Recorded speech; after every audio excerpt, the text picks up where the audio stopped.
পড়বো। এতই উচ্ছ্বাস যে এক্ষুনি উল্টে পড়ে যাচ্ছিলাম।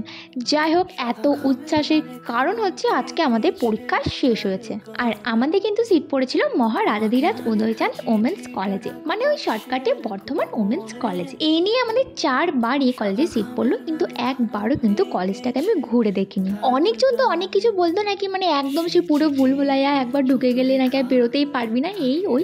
তো এবার ঠিক করলাম লাস্ট পরীক্ষার দিন কিন্তু আমি গোটা কলেজটাকে ঘুরে তারপর বাড়ি যাব, কারণ আর যদি এখানে সিট না পড়ে আর তো কোনো সময় দেখতেই পাবো না। আমি শুধু দেখছি আর ভাবছি এটা কলেজ, মানে ভূতের বাড়ি থেকে 1%ও কম না। এটা কিন্তু রাজমহলটাকেই কলেজ বানানো হয়েছে। আর এখানে রাত কি, আমার তো মনে হচ্ছে বিকেল বেলায় কেউ এই ক্লাস থেকে ওই ক্লাস ভয়ে যেতে পারবে না। সত্যিই তাই, মানে কোন দিকে গিয়ে যে কোন দিকে চলে আসছি বুঝতেই পারছি না। তো চলো বাকি কলেজটা আমি পরে ব্লগে দেখাচ্ছি। এখন বাই।